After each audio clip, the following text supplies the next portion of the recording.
So now that the series Stranger Things has just ended, I thought now would be a perfect time for me to give my thoughts about the series. The highs, the lows, the epic moments, the cringe moments, and everything in between will be analyzed. However, instead of ranking from worst to best, I'm going to be talking about each season individually in chronological order, then give my overall rating by the end. Also, I don't think it'll be a hot take for me to say that season 1 of Stranger Things is pretty close to a perfect season of television. I think the reason why this is remembered as having the best writing is because the script is very focused on a singular question and goal. What happened to Will Byers and how do we get him back? Throw in some 80s nostalgia, a kid's E.T. adventure, teen romance, small town conspiracies, and you got something that can speak on a multi-generational level. It's honestly one of the first shows I saw where everyone from every walk of life became enamored by it. It was a nerdy crowd pleaser while also receiving prestigious critical acclaim. The main kids are probably one of, if not the greatest child cast ever put to screen. The chemistry is off the charts, and while each one of them fit into the trope we've seen before as audiences, they're written and directed in such distinct ways it makes it feel like you've never seen this kind of story before. When rewatching this season, I forgot that on top of all the cool conspiracy stuff and sci-fi horror, there was this sense of realistic human drama at the center. Yes, Will is missing in an alternate dimension, but the ways in which it affects everyone just felt far more grounded than any season following it. I think this is achieved mostly through filmmaking. Unlike the other seasons with their swooping camera shots, fast editing, and brighter color palettes, season 1 is very desaturated. There's a lot of handheld camera moments, making it feel like you're there with these characters. It's a slow burn mystery that doesn't feel the need to bombard you with humor or horror every 5 seconds. This season was without a doubt lightning in a bottle. There's disputing reports on if this was supposed to be an anthology series originally, and I know there are some out there that wish that was the case, but I couldn't disagree more. I think if the story ended here, there would be far too many unanswered questions or unexplored concepts to have a satisfying experience. While there's no way the Duffer Brothers had this series planned out from the beginning, I do believe that they had at least 2 seasons of story to tell. To be honest, I'm not sure what I can add to the conversation surrounding season 1 that hasn't already been said before. It's one of the best debut seasons of television ever created, and I'm giving it a 10 out of 10. Absolutely tripping balls. This season is incredible. Season 2, in my opinion, is the most underrated, slept on, overlooked, basically anything that describes something as not being praised enough as it should, it's Stranger Things 2. First off, the filmmaking. While I did love season 1 for its grounded approach, season 2, I can't deny, is absolutely beautiful to watch. It's during Halloween, so not only do you have the spooky fall vibes throughout, but the cinematography looks outstanding. The colors pop in every scene. The editing is sharp and intentional, but it still carries that same grounded real-world feel from season 1. You love the father-daughter relationship between Elle and Hopper? Started in season 2. You love how Mike is a great friend to Will and his struggles? Showcased in season 2. You love Steve's redemption arc? Started in season 2. You love Max and Billy's characters? Introduced in season 2. Lumax, Jancy, the Snowball, Bob the Superhero, the best friendship of the show, Steve and Dustin?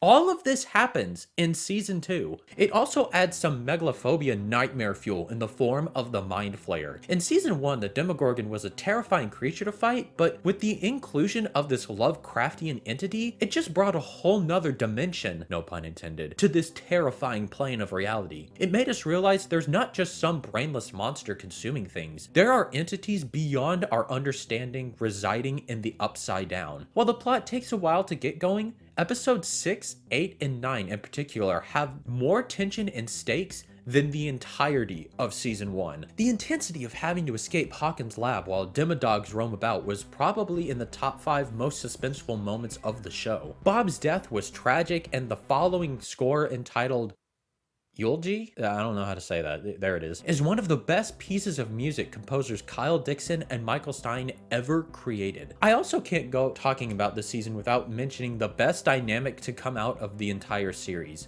Steve and Dustin. While they're definitely a highlight each season following, I feel as if their relationship was purest here. There were no preconceived notions or fan expectations of how they needed to interact or behave. It was just the writers going like, hey, this could be fun, and then proceeded to give us one of the funniest yet most wholesome friendships of modern TV. Then in the finale, you have Elle coming through to save the group and reuniting with Mike. Steve becomes the babysitter, Elle and Hopper make up, Max stands up to Billy, they close the gate, Joyce finally saves her son. It's all so expertly concluded. To be honest, if the series were to have ended here, I would have been beyond satisfied. Besides a couple of plot lines left open, everyone's arcs from season 1 are basically resolved here. Even back in high school when I saw this, I wondered how they could possibly have more seasons when they basically concluded everything here.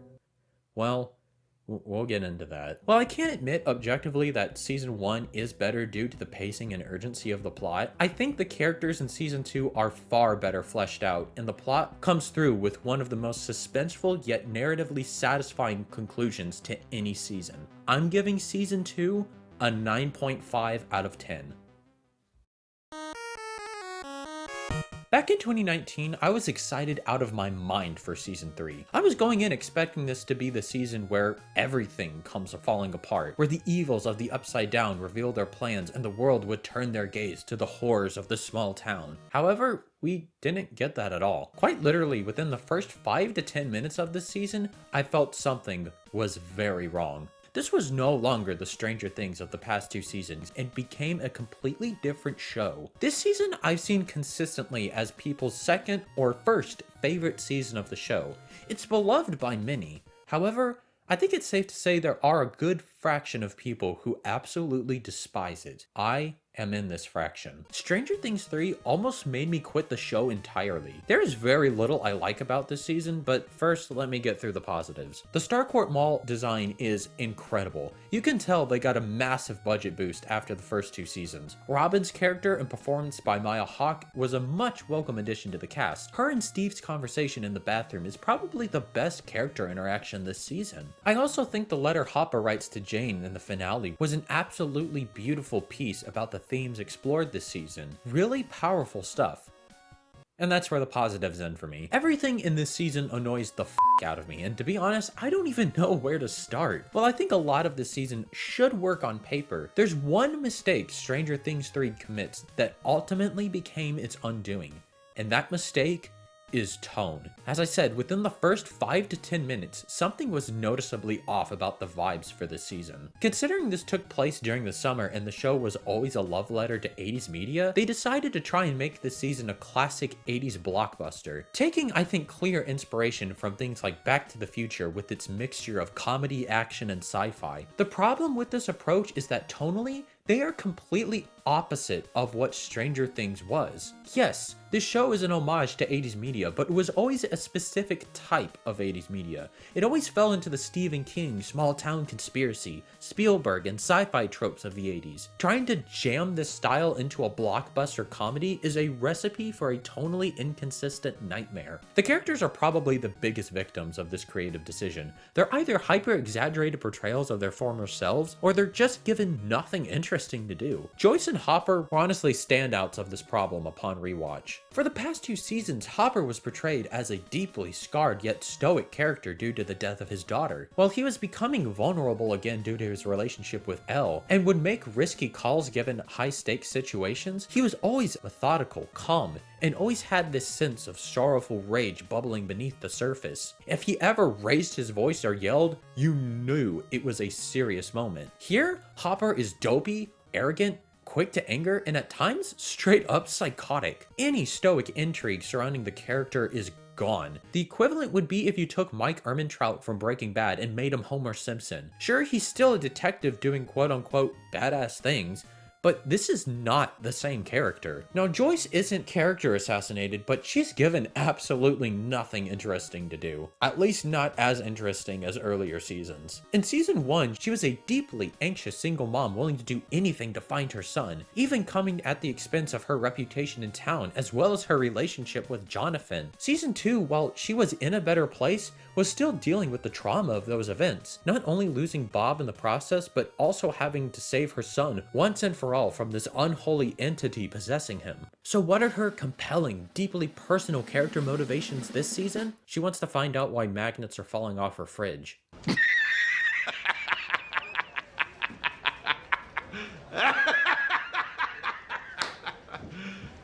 You serious? Yeah, that's it. She's given a little bit to do with her relationship with Hopper, but it's not compelling because, as I mentioned, Hopper is just obnoxious this season, so their entire dynamic is completely thrown off. They try and make their back and forth banter about denying their feelings for one another funny, but once again, because of the tone and characterization, they don't feel like the same people we've grown accustomed to for the past 2 seasons. The writers also recycled this joke in their plotline where two people will get into an argument, someone desperate for attention will cut in and say what's really going on, only to be followed by awkward silence and everyone acknowledging that the person yelling was right. It's fine the first time, but after seeing it multiple times, it gets old really quick. Next is the kids. Now, before I make criticisms for these characters this season, I want to preface this by saying I understand they're in that awkward stage between middle school and high school where everything is like hyper dramatic and emotions are high. However, just because this season's story deals with the concepts of emotional adolescence does not mean the show gets a pass for subpar writing. There are similar shows out there that deal with this very subject matter that doesn't result in inconsistent, unlikable characters.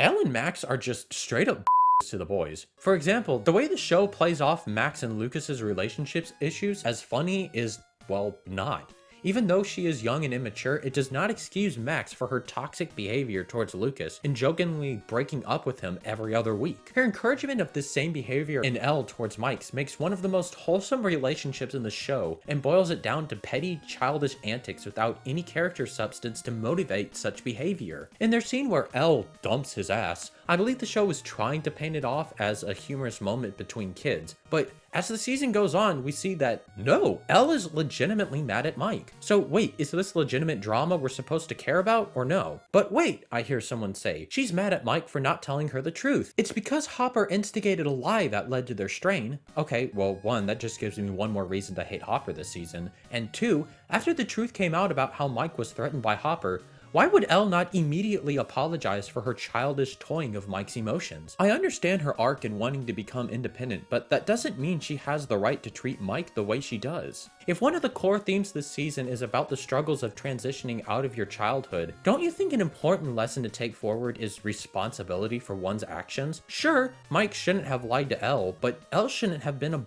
to Mike. Lucas is just kind of there. He doesn't do anything this season. Mike, while he was always the more emotional one of the group, and he's justified in a lot of his reactions to situations, he just comes across as extremely whiny and entitled. Again, everyone's superficial character traits are just shot up to 1,000 this season because of the tone. The Duffers seem to believe that comedy means making everyone's reactions to anything go from 0 to 100. No ounce of subtlety or nuance, just straight over the top hysteria. Will is fine. I mostly just feel bad for him this season. Let this boy play some D&D. Dustin is with Steve, and while they're fun to watch, you can tell it's more out of fan obligation rather than compelling writing. But then their whole side of the story is ruined because of this I do not understand the point of Erica at all. She is an obnoxious, entitled, bratty little who was never funny in this season and was never funny in any season following. I'm not some old fart who believes violence is necessary in disciplining children, but if she was my child,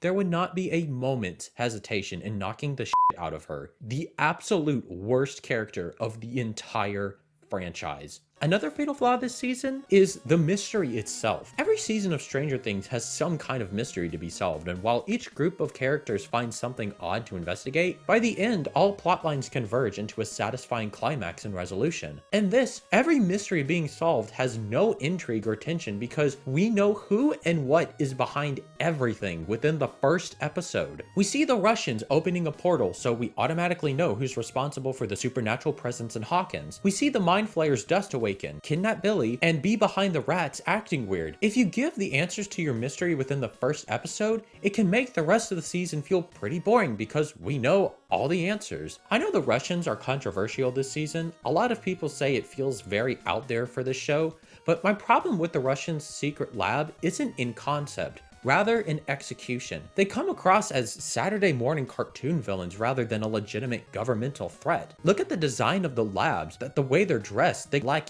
any of the mysterious, threatening realism from the military in season 1. The more I reflect on this season, the more it just makes me ponder why people consider this to be one of the best, if not the best, of the show. The only consistent points I found for it having such a title are a handful of reasons. One is the summer vibes. While it is a nice aesthetic, it's not really consistent with this world's tone before and rarely after, and thus doesn't work for a cohesive viewing experience. 2 is the humor.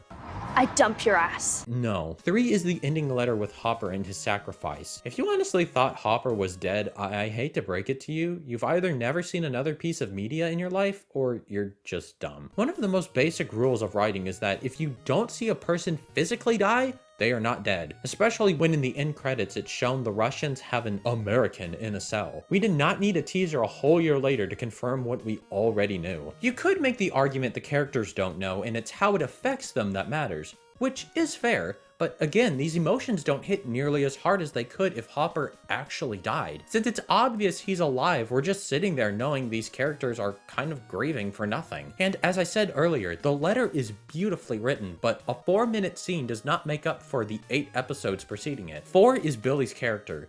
I honestly don't get why people hype him up so much. In season 2, he's a psychotic, racist piece of shit who abuses Max. In this season, he loses all agency under the Mind Flayer, so he doesn't really get to grow at all. We get to see some backstory with his mom leaving, but it was already established or implied his mom left due to his abusive dad, so it's just showing what we already know. Why does him making one selfless act automatically make him one of the greatest heroes in the show now? In conclusion to this section, season 3 is just a complete mess. I know there will be people defending this season in the comments, but I don't believe I will be convinced otherwise. To understand my perspective, picture this Thanksgiving dinner. It's beautiful, steaming hot, and ready to be eaten. Only right before consumption, someone who just ate Taco Bell bends over and projectile diarrheas all over the food. People who have tried to convince me this season is good felt like they were trying to tell me the food on this Thanksgiving table is prepared perfectly. The plot is the food for me. I can acknowledge most things work in theory, but the diarrhea is the tone.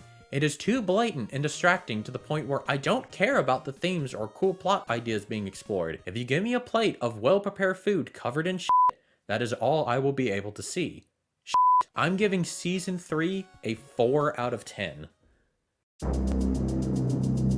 Now, season 4 is one I've seen also reign at the top of everyone's lists as their favorite season. While I do think it's a little messy at times, I definitely get why many consider this to be the best season of the show. After the controversial tone of season 3, I think the Duffer Brothers took that criticism and not only gave us by far the most horror-filled season thus far, but delivered on so much of what I was craving in season 3. The character drama, the horror, the mysteries, and lore all delivered in a way that felt familiar to the first 2 seasons, all while feeling like it was honing in on its own identity.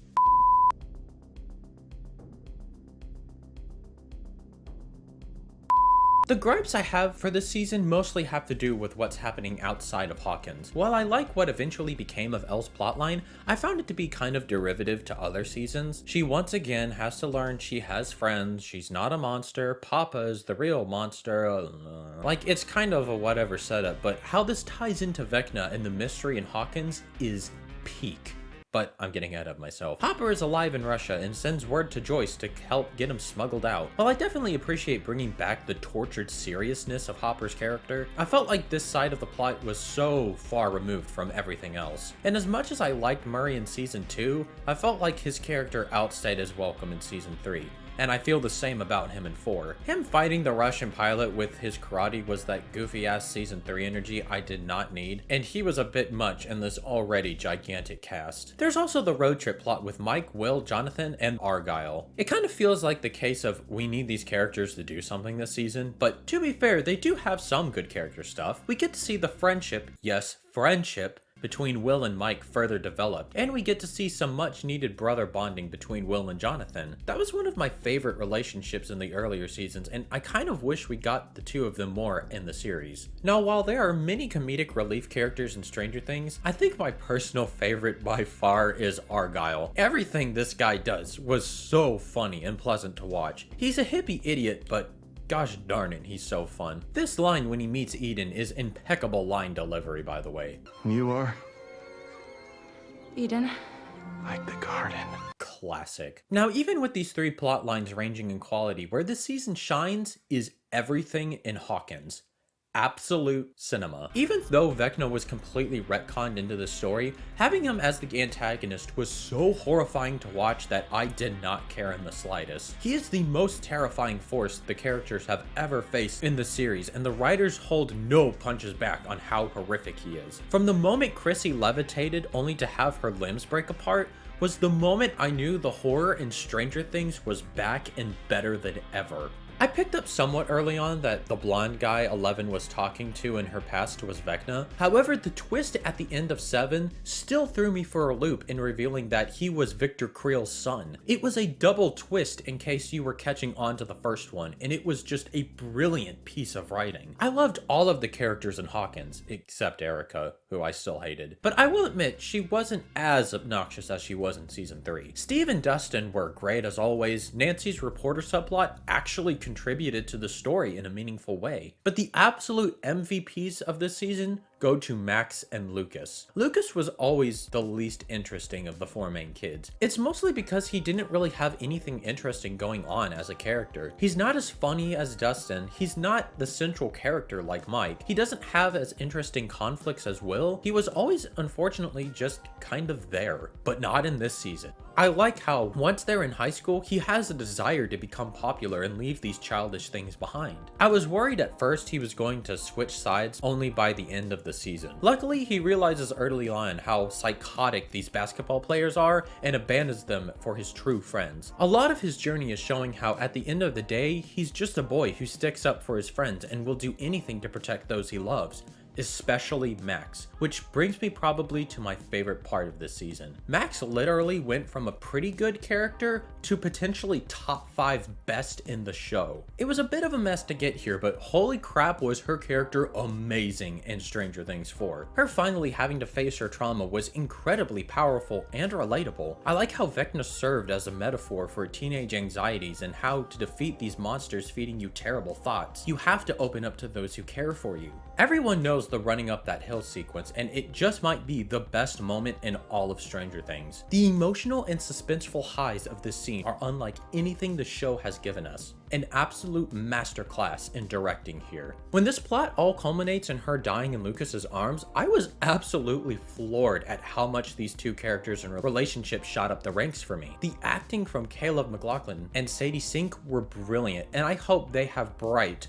wonderful careers ahead of them. I think the only issues with the finale was the death of Eddie and the resurrection of Max. I know Eddie was the fan favorite this season. I think the performance by Joseph Quinn was very good, and I like the relationship between him and Dustin, but this guy literally died for no reason. Without getting into that one scene in season 5, I really wasn't heartbroken for him more than I was frustrated. I understand the arc of not running away and becoming a hero, but the whole reason he sacrificed himself made no sense. Literally all they needed was a scene where they were about to escape the Upside Down, only with the radio to come through from Steve, Robin, or Nancy showing how they're in distress, leading him to go and distract the bats and save them.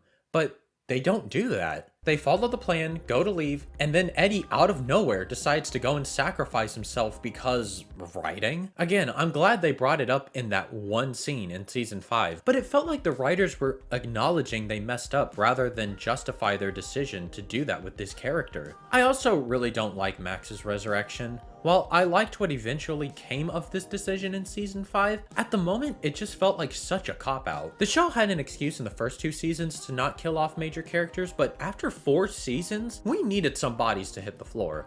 Ah well, at least that piece of shit Jason died in a horrific way. Rewatching this season, I forgot how awful that guy was. Glad to see him go. The final scene was one of the best moments in the show for me. Most of our heroes are looking out over Hawkins to see hell itself seeping into our world. All of the mysteries, conspiracies, and revelations built to this moment. No government cover-up could stop what was coming. The world now knew of the horrors unleashed in Hawkins, and the apocalypse was upon them. And then season 5 happened. But before that, I'm going to give season 4 an 8.5 out of 10.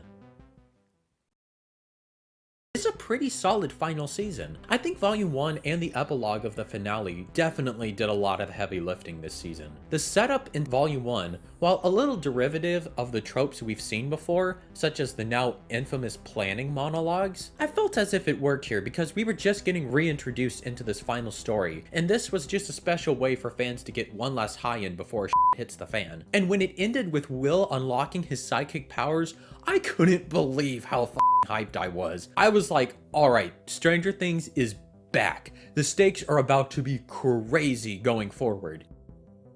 Then Volume 2 dropped, and like, nothing happened. Characters are kind of just hanging around talking about how the end of the world is near, or once again going on some tangent about a plan they have, only for everyone to ridicule it and go on with it because they don't have any better ideas. Max comes back as we all knew she would. We have like 15 other characters join the group in their quest to stop Vecna, and in the penultimate episode, right before the grand finale, the moment we need to feel the stakes are the highest ever, we instead get a monologue from Will about how he doesn't like girls. I don't like girls. Gay! Now, unlike the rest of the internet saying how the scene was cringe and terrible, I must admit I completely disagree. I actually really liked the performance from Noah Schnapp and thought he did an excellent job. Yeah, he monologues for a little too long, but I felt it captured that vulnerable, nervous energy really well, because this is a awkward, vulnerable moment. However, why on earth is this like the last scene we see before going into the finale? This should have been in the episode starting out Volume 2. Literally anywhere else other than the final scene before the conclusion to this story. It just killed any further momentum this season could have had in raising tension. Remember the episode before the finale in Season 4, where we have the characters driving into certain doom while an epic cover of a Journey song played? That shit got me hyped as before the finale, and all they're doing is walking into a house. Why is it that our main group of heroes are entering not only the Upside Down, but another planet, and the best we get is a flat shot of them driving into the Upside Down while generic suspense music plays? Where's the style? Where's the impending sense of doom?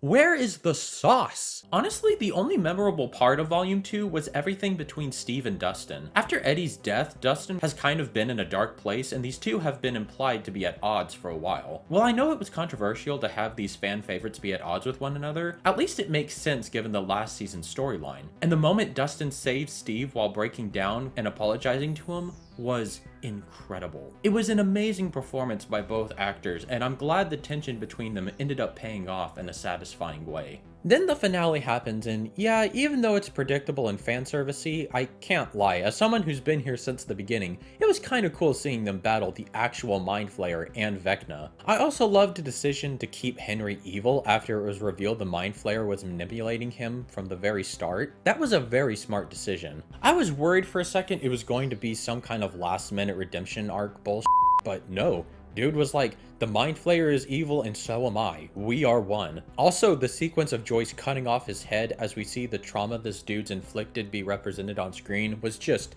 really satisfying to see. A little fan service-y, but if anyone was to kill Vecna, I'm glad it was Joyce. Good riddance, you piece of shit. Then came the moment Elle sacrifices herself in order to finally end all possible connections to the Upside Down and the governmental experiments once and for all. Well, I didn't feel bad at the moment because I assumed she wasn't dead. I mean, we all know Stranger Things at this point. I do love the decision in giving the audience the choice to believe if she's alive or not, leaving room for the possibility that maybe one day she will see Mike and her friends again. I don't think it hits as hard as it could have because she literally does the same thing in Season 1. But as time has gone on, I overall like the decision they made. I can get why some people are upset about it, but for me, I liked it. And as I mentioned earlier, the epilogue definitely carried a lot of the emotional weight this season. Sure, it was a little sappy in parts, but I can't help it, they got me tearing up a couple times. You can tell in the characters' final scenes that this was more than a final scene. There was kind of a meta aspect to it as well. With the way it was written and performed, you can tell that it's not just the characters saying goodbye to each other, these are the actors' genuine reactions in saying goodbye to one another. We've watched them grow up for the past 10 years, and the thought that we'll never see another adventure with them does kind of leave you with a broken heart. While it is sad, it does strike that perfect feeling of even though this is goodbye, We'll always have this show and memories we built around it with us forever. Maybe the Stranger Things were the friends we made along the way. I know I'm probably not the first person to say that, but it is kind of true. Overall, I gotta say, I'm a little mixed on the final season. I love the conclusion and the send-off for these characters, but the road to get there left a lot to be desired. This rating could change with time, but for now, I think I'm going to give season 5 of Stranger Things a 6.5 out of 10. Now this leaves us with the ranking of every season. In last place, we have season 3. The tone was just too different from the rest of the series, and many of the characters were irritating to watch. In fourth place, we have the final season. While nothing terrible, it could have been much more in terms of tension. In third place, we have season 4. This was a return to form for Stranger Things, all while expanding the scopes and stakes to heights we've never seen before. Now in second and first place, I'm not gonna lie, I can't come up with a decision. I flip-flop between whether I like season 1 or 2 the best every other week. While I adore season 1's plot, the character work, fall vibes, and the climax of season 2 are just so good to me. I know it's a hot take to put 2 so high, but please rewatch it if you haven't in a while. There's a lot to love in it. I also want to say that even though I'm saying all these harsh criticisms and I have these irritations with the show, I want to make it known this is coming from a place of love. Stranger Things is something I've been obsessed with since I was in high school. It's been a massive part of my life and the lives of my friends and family. I'm going to miss the fan theory videos, the arguments I get into with friends over who Nancy should be with. Jonathan. It's Jonathan. And I'm going to miss that feeling of childhood nostalgia it gave me. It wasn't the first and certainly not the last piece of media to do this, but there will never be another show that gave you the same feeling as Stranger Things did. So all in all, thank you, Netflix. Thank you, Duffer Brothers, and thank you to the incredible cast and crew. It's been a hell of a ride.